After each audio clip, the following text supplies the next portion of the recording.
నమస్తే, నా పేరు తేజస్విని. బీసీఎన్ న్యూస్ కి స్వాగతం. ముందుగా ముఖ్యాంశాలు.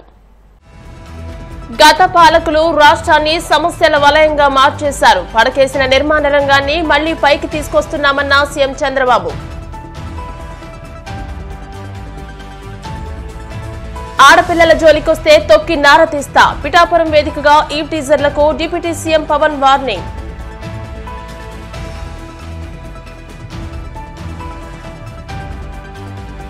తిరుపతి తొక్కిసలాట ఘటనకు చంద్రబాబే బాధ్యుడు. సీఎం, టీటీడీ చైర్మన్, ఈవోలపై ఎన్హెచ్ఆర్సీకి ఫిర్యాదు చేసిన వైసీపీ నేత వంగవీటి నరేంద్ర.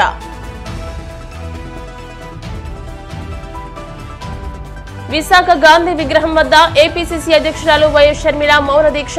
కేంద్ర హోంమంత్రి అమిత్ షా తక్షణమే రాజీనామా చేయాలని డిమాండ్. గత పాలకులు అన్ని రంగాలను పతనావస్థకు తీసుకొచ్చారని, రాష్ట్రాన్ని సమస్యల వలయంగా మార్చేశారని సీఎం చంద్రబాబు విమర్శించారు. పడకేసిన నిర్మాణ రంగాన్ని మళ్లీ పైకి తీసుకొస్తామన్నారు.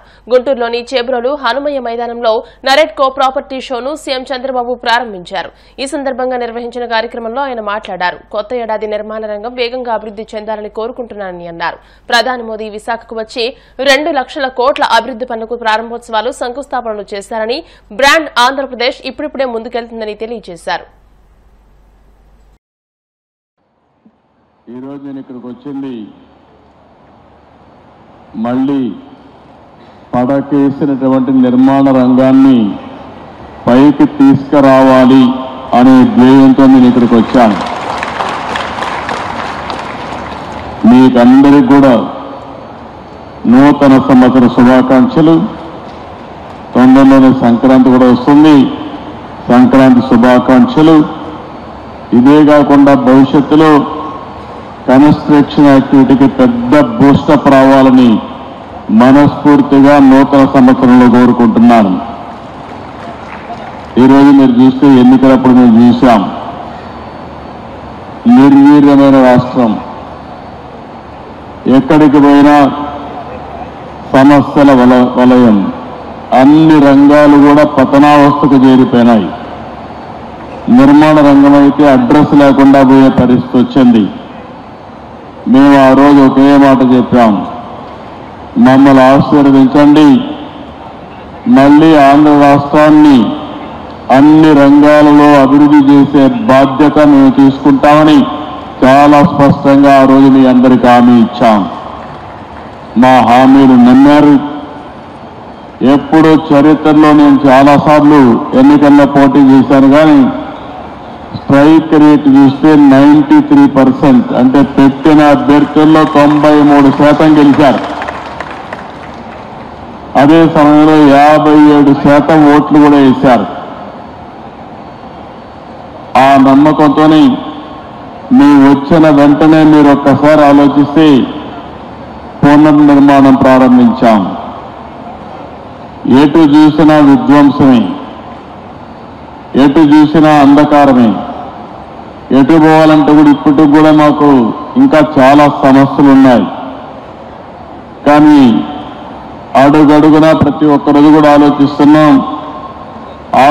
నిన్నే మీరు చూస్తే ప్రధానమంత్రి గారు వచ్చి ఆంధ్రప్రదేశ్ రాష్ట్ర చరిత్రలో ఎప్పుడూ రాని విధంగా 2,08,000 కోట్ల రూపాయలకు ఫౌండేషన్లు వేశారు. ఇంకో పక్క ఇనాగరేషన్లు చేశారు. అంటే ఇప్పుడిప్పుడే కొత్తగా పెట్టుబడులు వస్తున్నాయి. విశ్వాసం పెరుగుతా ఉంది. బ్రాండ్ ఏపీ ఇప్పుడిప్పుడే మళ్ళీ ముందుకు పోయే పరిస్థితి వస్తూ ఉంది. దీంట్లో అనేక రంగాలు పెట్టుబడులు వస్తున్నాయి. ఆ రంగాలు మీరు చూస్తే ఎప్పుడు కూడా నూతనమైన రంగాలను అందిపుచ్చుకోవడంలో ఒక పక్కన ఎన్డీఏ కానీ తెలుగుదేశం పార్టీ కానీ ఎప్పుడూ ముందుంటాం. ఈరోజు మీరు చూస్తున్నారు, 95లో హైదరాబాద్లో ఏమీ లేని సమయంలో అంచెలంచెలుగా అభివృద్ధి చేసి ఈరోజు ఇండియాలోనే నెంబర్ 1 సిటీగా, మోస్ట్ లివబుల్ సిటీగా తయారు చేశామంటే ఆ రోజు చేసిన ఫౌండేషనే. కాకినాడ జిల్లా పిఠాపురం నియోజకవర్గంలో డిప్యూటీ సీఎం పవన్ పర్యటించారు. ఈ సందర్భంగా పిఠాపురం మండలం కుమారపురంలో గోకురం షెడ్లను ప్రారంభించిన అనంతరం ఏర్పాటు చేసిన సభలో ఆయన మాట్లాడారు. అమ్మాయిలను వేధిస్తే ఈవ్ టీజర్ల భరతం పడతామని హెచ్చరించారు. మీ సత్తా నిరూపించుకోవాలంటే దేశం కోసం ఒళ్లు వంచి ఆర్మీలో జాయిన్ అవ్వాలని సూచించారు. ఆడపిల్లల్ని వేధించి అదో గొప్ప విషయం అనుకుంటే తొక్కి నార తీస్తానని హెచ్చరించారు. తప్పులు చేసి కులాల వెనుక దాక్కున్నా బయటకు తీసుకొచ్చి శిక్షిస్తామని అన్నారు. ఈ విషయంలో తాను చాలా స్పష్టంగా ఉన్నట్లు పవన్ వెల్లడించారు.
కోసం బుగ్గలు నిమరటం, తలకాయలు నిమరటం ఇవి కాదు. కష్టం ఉన్నప్పుడు పక్కన ఉండాలి. అధికారుల మీద దాడి చేయకపోవటం, వ్యవస్థల్ని బలోపేతం చేయటం. అందుకని ఈ రోజున రోడ్డు పడింది అంటే మీరు పిఠాపురంలో గెలిపిస్తే ఆ గెలిచిన వ్యక్తి రోడ్లు లేని వాళ్ళకి రోడ్లు చేయడానికి ఎంతమంది సహకారంతో, ఇది నా ఒక్కడిది అని చెప్పట్లా, అంటే ఒకటి పూనుకోవాలి. Politics is a thankless job. ఎవరు గుర్తుపెట్టుకోరు. మరుపు మానవ సహజం. ఇన్ని కోట్ల డబ్బు ఉంటుంది సినిమాల్లో, ఇవన్నీ వదులుకొని ఎందుకురా సుఖానం ఉన్న ప్రాణం దుఃఖాన్ని పెట్టుకుంటాం మా అమ్మ అంటూ ఉంటుంది. నాకు ఎప్పుడు దుఃఖం అనిపించలేదు, నాకు చాలా సంతోషం అనిపించింది. చెప్పులు లేకుండా మట్టిలో నడిస్తే, రోడ్లు బహిర్భూమి అంతా నిండిపోయి మలమూత్రాదాలతో నిండిపోయి అలాంటి రోడ్ల మీద నడిస్తే నాకు సగటు మనిషి కష్టం, సగటు మనిషి బాధ, వాళ్ళ అవసరాలు నాకు తెలుసు. దాంట్లో నేను సుఖం చూశాను. అలాంటి వ్యక్తికి మీరు అండగా ఉన్నందుకు నా జన్మాంతం మీకు రుణపడి ఉంటాను. ఈవ్ టీజింగ్ అనేది నాకు చాలా చిరాకు. నిస్సహాయ స్థితిలో ఉన్న ఆడపిల్లల్ని వేధించడం అనేది మగతనం కాదు. అది మీరు మగతనం కావాలంటే జిమ్నాస్టిక్స్కి వెళ్ళండి. మీరు మగతనం ప్రూవ్ చేయాలంటే దేశం కోసం ఒళ్ళుంచి ఆర్మీలో జాయిన్ అవ్వండి. ఆడపిల్లల్ని ఏడిపించి అది మగతనం అంటే తొక్కి నారత్తిస్తాం, పిచ్చ పిచ్చ వేషాలు వేస్తాం. ఎందుకంటే ప్రతి ఇంట్లో ఆడపిల్లలు ఉన్నారు. తల్లి లేకుండా మనుగడ లేదు సృష్టిలో. మీరు ఆడబిడ్డలకి పోలీస్ శాఖ కూడా నేను చాలా బలంగా చెప్తా ఉన్నాను. ఇంకొకసారి నాకు ఈవ్ టీజింగ్ అనేది నాకు కనిపించకూడదు పిఠాపురంలో. This is my directive. ఎందుకంటే నా నియోజకవర్గాన్ని నేను సవ్యంగా చేసుకోలేనప్పుడు, నా నియోజకవర్గాన్ని నేను సరిగ్గా కాపాడుకోలేను. నా డిప్యూటీ ముఖ్యమంత్రి పదవి దేనికి, అధికారులు ఉండడం దేనికి? నేను చాలా స్పష్టంగా ఉన్నాను ఈ విషయంలో. వీళ్ళను కొడితే క్రిమినల్స్కి కాస్ట్ లేదు, గుర్తుపెట్టుకోండి. తప్పులు చేసి కులాల వెనక దాక్కుంటే బయటికి తీసుకొస్తాం, గుర్తుపెట్టుకో. కులాల వెనక దాక్కోకండి. వాళ్ళు క్రిమినల్స్కి కులం లేదు, ప్రజాప్రతినిధులకి కులం లేదు. We are very clear about it. చాలా స్పష్టంగా ఉన్నాం దాని మీద. తిరుపతి తొక్కిసలాట ఘటనకు సీఎం చంద్రబాబే పూర్తి బాధ్యుడని, అందుకే ఆయనకు ఇంకా పదవిలో కొనసాగే అర్హత లేదని వైసీపీ నాయకుడు వంగవీటి నరేంద్ర స్పష్టం చేశారు. ఈ ఘటనపై సీఎంతో పాటు టీటీడీ చైర్మన్, ఈవోలపై జాతీయ మానవ హక్కుల సంఘానికి ఫిర్యాదు చేశామని వెల్లడించారు. చంద్రబాబు వైఖరి వల్ల గోదావరి పుష్కరాలు మొదలు పలు సందర్భాల్లో ఎందరో అమాయకులు ప్రాణాలు కోల్పోయారని, అందుకే ఆయన్ను వెంటనే పదవి నుంచి తొలగించాలని రాష్ట్రపతితో పాటు కేంద్ర హోంమంత్రిని లేఖ ద్వారా కోరామని తెలియజేశారు. ముఖ్యంగా వైకుంఠ ఏకాదశి రోజున ఆ స్వామివారి దర్శనం ఎంతో పవిత్రమైనటువంటి ఆ టికెట్ల కోసం వచ్చినటువంటి ఆ పబ్లిక్ని సరిగ్గా హ్యాండిల్ చేయలేకపోవటమే ఇక్కడ వాళ్ళ యొక్క నిర్లక్ష్య ధోరణ చాలా స్పష్టంగా కనిపిస్తుంది. దర్శనాని కోసం వచ్చి వైకుంఠానికి వెళ్ళిపోయారనే చాలా బాధ అనిపిస్తుంది. ఇందులో పూర్తి స్థాయిలో నిర్లక్ష్యం, దాని బాధ్యత ముఖ్యమంత్రి చంద్రబాబు నాయుడు గారిది అనేది చాలా చాలా స్పష్టంగా తెలుస్తుంది. ఎందుకంటే ఆయన ఈ యొక్క వైకుంఠ ఏకాదశికి సంబంధించినటువంటిది జాగ్రత్తలు కానీ దాని యొక్క పబ్లిసిటీ విషయంలోనే కానీ ముందుండేది పబ్లిసిటీ విషయంలో అందరికీ తెలుసు. దీనికి ముందుగానే వాళ్ళు క్యూ లైన్లు ఎక్కడిస్తాము, ఎక్కడ పెడతాము, ఏంటిది అని చెప్పని పూర్తి షెడ్యూల్ ఇచ్చారు. ఏమనుభవం ఉందని చెప్పని బిఆర్ నాయుడు గారిని టీటీడీ చైర్మన్గా పెట్టుకున్నారు. మీకు వాళ్ళకు ఉన్నటువంటి లావాదేవీలు ఏంటి? ఆయన మీ గురించి బాకు ఊదాడనా, పబ్లిసిటీ బాగా ఇచ్చారనే ఎలక్షన్స్ ముందు? ఇలాంటి ఒక అనుభవం లేనటువంటి వాళ్ళని తీసుకొచ్చి మీరు అలాంటి స్థానంలో కూర్చోబెట్టి మీ పబ్లిసిటీల కోసం, మీ స్వార్థం కోసం ప్రజల ప్రాణాలతో ఎంతకాలం అని ఆడుకుంటారు. ఇది ఒక చంద్రబాబు నాయుడు గారికి ఇది ఒక హ్యాబిట్యుయేటెడ్ ప్రొసీజర్ అయిపోయింది. ఆయన ఎప్పుడు అధికారంలో ఉన్నా ఆ రోజున గోదావరి పుష్కరాల్లో కూడా వాళ్ళ కుటుంబ పరంగా వచ్చి అక్కడ స్నానం ఆచరించాలంటే ఒక ముఖ్యమంత్రి ఏదన్నా ఒక పవిత్రమైన కార్యం చేస్తే ఎవరి కోసం చేస్తారంటే చేస్తే తన స్వార్థం కోసం చేయాలి, లేదా ప్రజల కోసం చేయాలి. ఇప్పుడు ఆయన చేసిన ఆ పవిత్రమైన స్నానం వల్ల ఎవరికి లాభం కలిగింది? 23 మంది ప్రాణాలు కోల్పోయారు. ఎంత బాధ అనిపించింది. ఎన్ని కుటుంబాలు ఆ రోజు ఆ యొక్క పవిత్రమైన స్నానం గురించి వచ్చి వాళ్ళు ఆ విధంగా ప్రాణాలు కోల్పోవడం అనేది. పోనీ నీ మీటింగులకు వచ్చిన వాళ్ళకి ఏమన్నా ఎక్కడైనా కూడా సెక్యూరిటీ ప్రాపర్గా ఉంటుందా? వాళ్ళు తిరిగి ఇంటికి వెళ్తారని చెప్పి నమ్మకం ఉందా? మొన్న ఎలక్షన్ల సమయంలో జరిగినటువంటి మీ యొక్క ఎలక్షన్ క్యాంపెయిన్లో పబ్లిక్ బాగా కనిపించని చెప్పి పర్మిషన్ ఒక చోట పెడితే ఇరుకు సందుల్లోకి తీసుకొచ్చి ఈ చంద్రబాబు నాయుడు గారు తన యొక్క పబ్లిసిటీ స్టంట్తో అక్కడ ప్రకాశం జిల్లాల కందుకూరులో ఒక 8 మంది ప్రాణాలు కోల్పోయారు.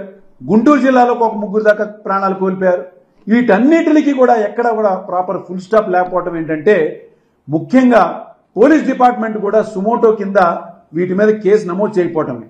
అందుకే వీటికి ఫుల్ స్టాప్ పెట్టడానికి నిన్న జరిగినటువంటి ఈ యొక్క స్టాంపిడ్కి నేను నేషనల్ హ్యూమన్ రైట్స్ కమిషన్లో ఇదే చంద్రబాబు నాయుడు గారి మీద, ఇదే chairman TTD chairman B R Naidu EO మీద నేను ఆల్రెడీ కంప్లైంట్ చేయడం జరిగింది. వీళ్ళ మీద కరెక్ట్ యాక్షన్ తీసుకోవాలని, అట్లానే మినిస్ట్రీ ఆఫ్ హోమ్ అఫైర్స్ అయినటువంటి అమిత్ షా గారికి కూడా నేను దీనికి మెయిల్ పెట్టి ఆయనకి కంప్లైంట్ రాయడం జరిగింది. అట్లానే ప్రెసిడెంట్ ఆఫ్ ఇండియాకి కూడా మేము దీని మీద లెటర్స్ రాసి తప్పనిసరిగా ఈ ప్రభుత్వం యొక్క నిర్లక్ష్య ధోరణిని అడ్డుకోవాలని చెప్పని, ముఖ్యమంత్రిగా ఈ యొక్క చంద్రబాబు నాయుడు ప్రజల యొక్క సంక్షేమం కోసం పనికిరాడని చెప్పని ఆయన్ని ఈ యొక్క పదవి నుంచి దిగిపోవాలని చెప్పని మేము డిమాండ్ చేస్తూ వాళ్ళకి లెటర్లు రాయడం జరిగింది. ఇక్కడ కావాల్సింది ప్రాపర్గా పేపర్ పబ్లిసిటీ కాదండి, ప్రాపర్గా హ్యాండిల్ చేయడం రావాలి. పబ్లిసిటీ కాదు కావాల్సింది, ఇంప్లిమెంటేషన్ కావాలి. ఎప్పుడు కూడా చంద్రబాబు నాయుడు ఇంప్లిమెంటేషన్లో ఫెయిల్యూర్ అనేది డే 1 నుంచి కూడా తెలుస్తూనే వస్తుంది. నిన్న జరిగిన ఇన్సిడెంట్లో ఉప ముఖ్యమంత్రి గారు వచ్చి అక్కడ అంటాడు, అధికారులను వెళ్ళి ఎవరెవరి ఇళ్లలో అయితే చనిపోయారో వాళ్ళ ఇళ్ళకి వెళ్ళి మీరు క్షమాపణ చెప్పండి. అదేం పద్ధతి అండి? అసలు మీకు యాక్షన్ తీసుకోవడం పనికిరాని వాళ్ళు అందరూ కూడా వాళ్ళ అధికారంలో ఉన్నారు. ఏ విధంగా స్పందించాలో కూడా పనికిరాని వాళ్ళు వాళ్ళ అధికారం.